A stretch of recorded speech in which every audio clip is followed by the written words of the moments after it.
আমি চারদিকে তোমাকে খুঁজে বেড়াচ্ছি। তুমি এত দেরি করলে যে? হ্যাঁ, একটু দেরি হয়ে গেল। চলো চলো।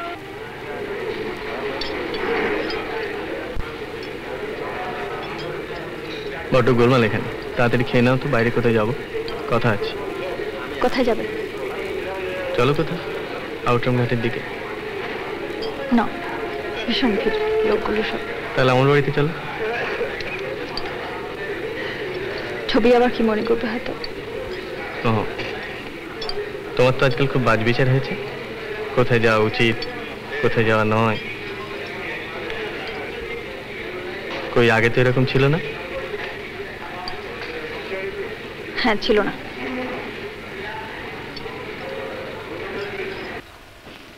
ভাবছি একবার বাড়ি থেকে ঘুরে আসবো। মার চিঠি পেয়েছি, শরীরটা ভালো নেই মা। বেশ, তো যাও না, বেরিয়ে এসো, অনেকদিন তো যাওনি। আর আসবার সময় একটা টুকটুকে বউ নিয়ে এসো। তাহলে তুমি বেঁচে যাও, তাই না?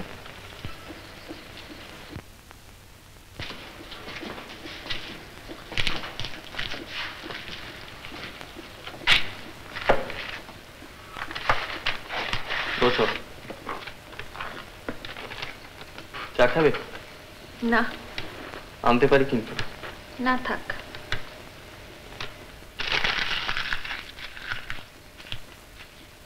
কবে যাবে দেশে? আচ্ছা বাসন্তী, বলো। তোমার কি হয়েছে বলো তো? কথাটা একটু নাটকে হলো। যদি বলি তোমাকে আমি মুক্তি দিতে চাই। তার মানে? আমার ভাগ্যের সঙ্গে তোমাকে জড়াতে চাই না। দেখো বাসন্তী, ছেলে মানুষই করবার মতো সময় বা বয়স কারোরই আমাদের নেই। যা বলবা স্পষ্ট করে বলো।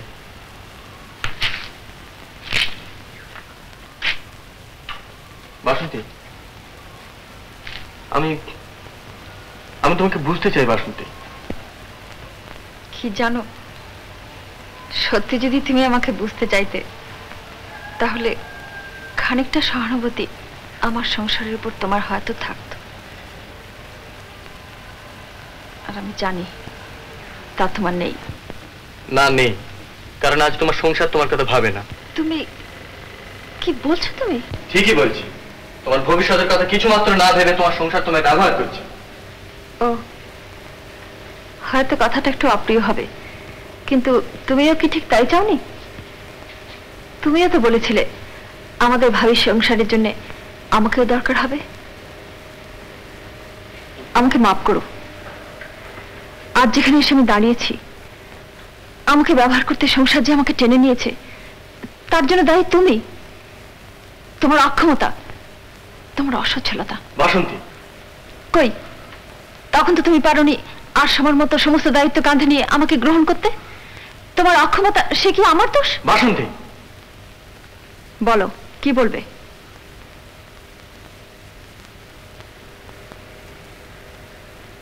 না, কিছু নয়।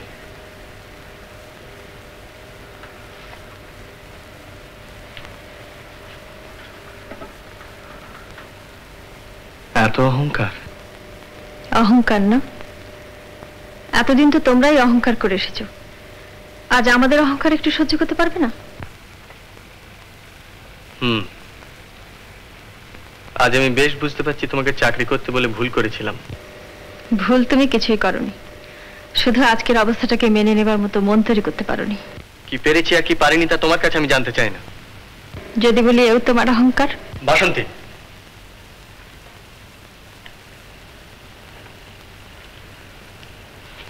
আমি যাই।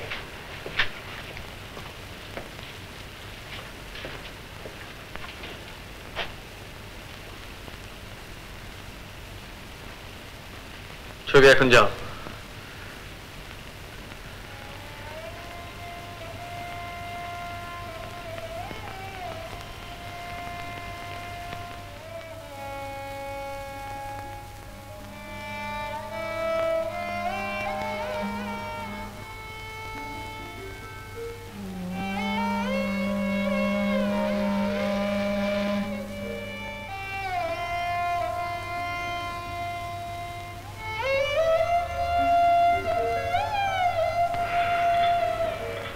সেদিন শুনলাম এখান থেকে অত দূরে যেতে চাস না, এখানকার সব ছেড়ে ছুড়ে দিয়ে, আর আজ বলছিস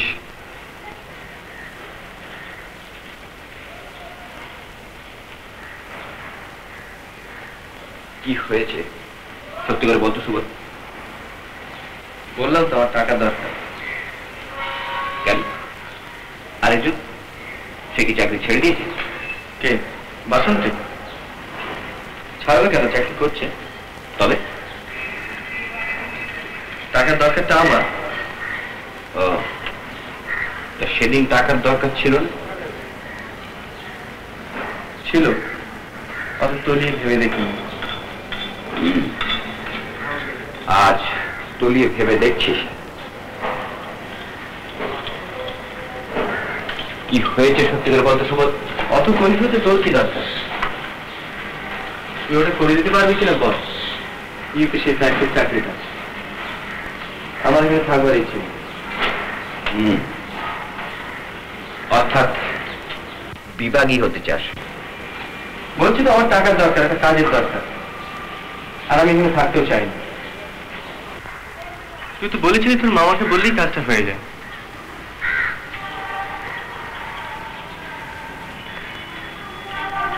তোরে আমি তোকে সব কথা বলতে পারবো না।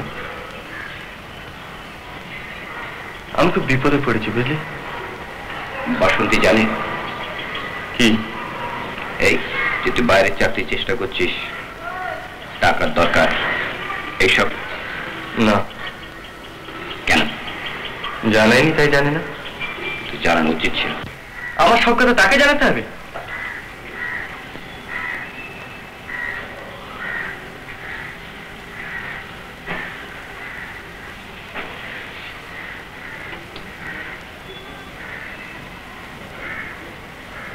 কি জানিস তোরে,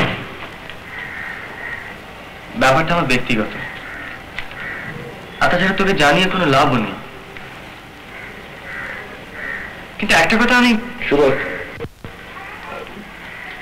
তোর সব ব্যক্তিগত ব্যাপারে আমাকে নাইবা জড়ানি। জানি। কি জানিস?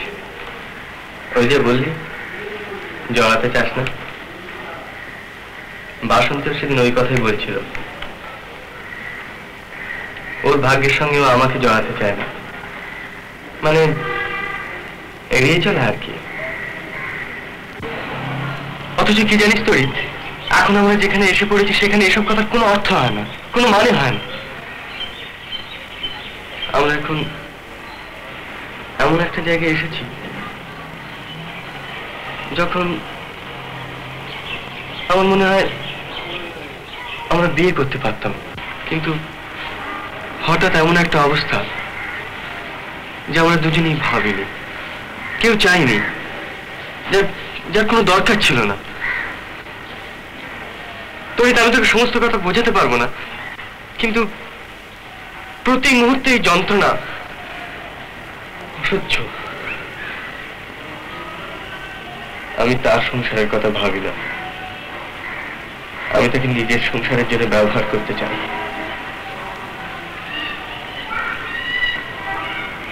তরিত, আমি আর পারছি না, আমি এখান থেকে পালিয়ে যেতে চাই। সুবোধ, তুই এক কাজ কর, কাল একবার অফিসে আয়, আফটার লাঞ্চ। আমি মামার সাথে কথা বলে রাখবো। দেখিস যত তাড়াতাড়ি হয়, প্লিজ। তো কাল দেখা যাবে, চল।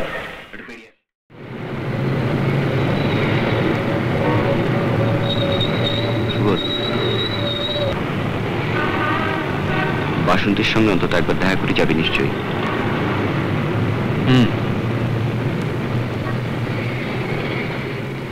হয়তো শেষ পর্যন্ত দেখা করে যাওয়ার সময় হবে না, কলকাতা ছেড়ে চলে যাচ্ছি আজই, বম্বে মেলে। মধ্যপ্রদেশের এক কয়লা খনিতে একটা চাকরি পেয়েছি, তড়িৎ জুটিয়ে দিয়েছে। আমার পক্ষে এখানে থাকা আর সম্ভব হচ্ছিল না, তাছাড়া টাকারও দরকার।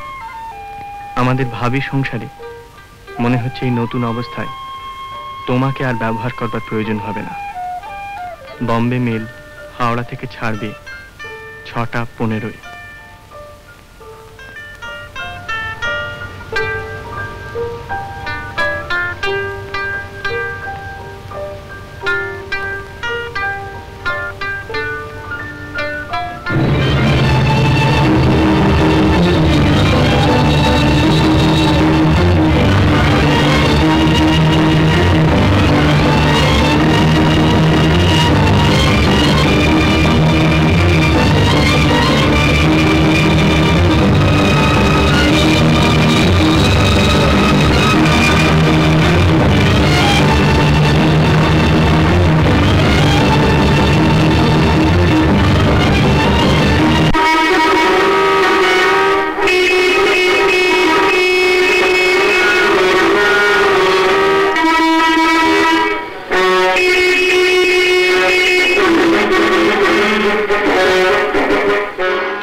তোমার একটু দেরি হলো ঠাকুরজি?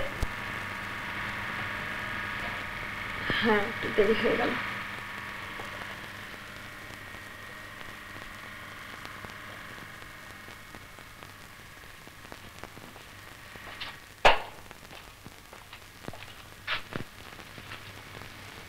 ঠাকুরজি, কি হয়েছে তোমার বলো তো?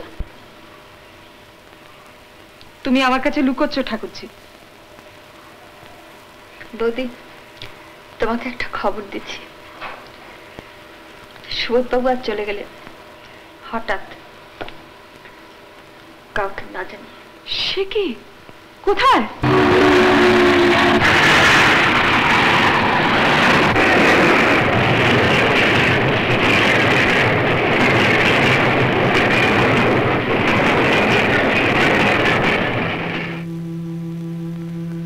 একটা কথা বলবো ঠাকুরজি।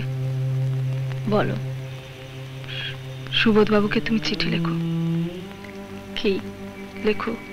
এ বাড়ির দিক থেকে কোনো আপত্তি নেই। কিসের? বিয়ের। তা হয় না বৌদি। কেন হয় না? উপযুক্ত ছেলে, মোটা মাইনে পাচ্ছে, বাপ মায়ের কাছে এর চেয়ে বড় কথা আর কি হতে পারে ঠাকুরজি? আমাদের কথা ভেবো না ঠাকুরজি। তোমার চাকরির আগেও তো সংসার চলেছে, না হয় তেমনি করে চলবে। তাছাড়া তোমার দাদার অবস্থা তো চিরকাল এরকম যাবে না।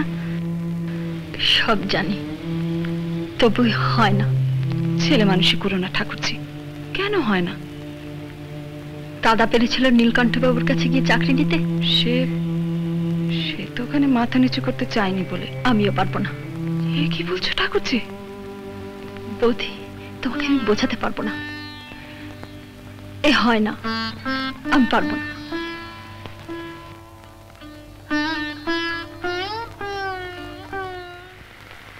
তুমি একবার যাও না, বুঝিয়ে বলো ওকে।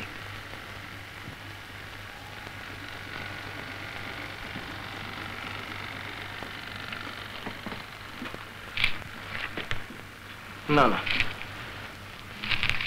ওর সামনে আমি দাঁড়াতে পারবো না। সে মুখ আমার নেই। আমি তো আসামি।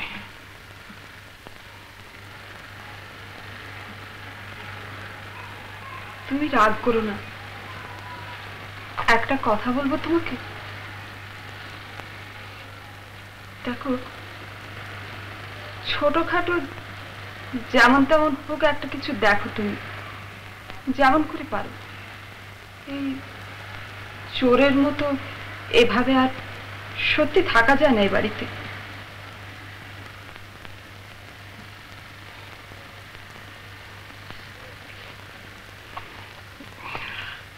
হ্যাঁ, তোমাকে বলা হয়নি? দিন 10 আগে একজনের সঙ্গে আমার রাস্তায় দেখা হয়েছিল হঠাৎ। আমরা একসময় স্কুলে পড়তাম। বোনের বিয়ের কেনাকাটার জন্য কলকাতা এসেছিল। একটা চাকরির খবর দিল ওদের গ্রামে একটা প্রাইমারি স্কুলের মাস্টারে। চাকরি? হ্যাঁ হ্যাঁ, চাকরি, মাস্টারি। তুমি কি বললে? আমি বললাম নেব। কবে থেকে? আজ বললে আজই। দেখো, একবেলা খাবো, আধ পেটা খাবো, তবু চলো এখান থেকে আমরা পালিয়ে যাই। এই সংসারে বোঝা হয়ে থাকতে আর পারা যায় না। বাবা আমার অনেক আশা ছিল আমার উপরে। ভেবেছিলেন তাদের দুঃখ আমি ঘোচাতে পারবো, তাদের মুখ উজ্জ্বল করতে পারবো। স্কুল কলেজের বন্ধুরা ভাবতো মেধাবী ছাত্র, নিশ্চয়ই একটা কেউ কেটা হবে। চাকরি পেলাম, বিয়ে হলো, কিন্তু আমি পারলাম না। আমি কিছুতে এড়িয়ে চলতে পারলাম না। অফিসের স্ট্রাইকে যোগ দিলাম, চাকরিটা গেল। তারপর থেকে কিরম কিরম যেন একটা একটা ধীরে ধীরে জন্তুর মতো হয়ে গিয়েছে, একটা জানোয়ারের মতো হয়ে গিয়েছি। বাইরে বাইরে ঘুরি, বাড়ি ফিরি গুচ্ছের গিলি। তোমরা যেন অচেনা অজানা দূরের মানুষ সব আমার চারদিকে ঘুরছো। একটা অসহ্য যন্ত্রণায় আমার দম বন্ধ হয়ে আসে। আর আমি তোমার সঙ্গে অসভ্যের মতো ব্যবহার করি।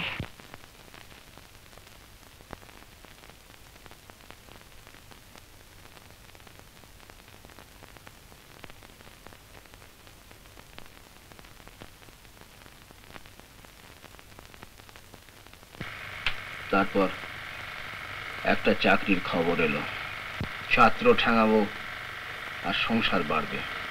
সমস্ত দিন হয়তো ওই নিয়ে থাকো। আর তখন তুমি একলা ঘরে তোমার সংসার গুছাবে। কিন্তু গীতা,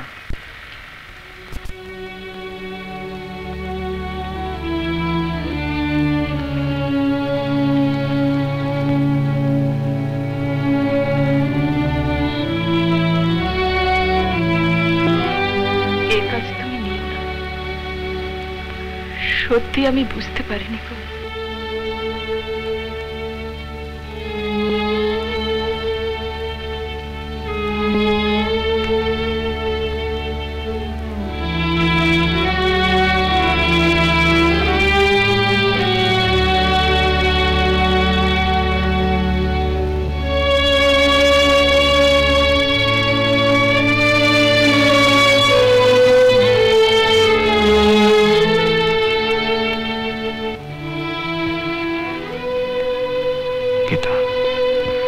যদি তুমি আমার উপরে ক্ষেপে উঠতে পারতে, আমি এই কাজটা নিতাম না। কিন্তু আমি হেরে গেছি। তোমার চোখের জলের কাছে আমি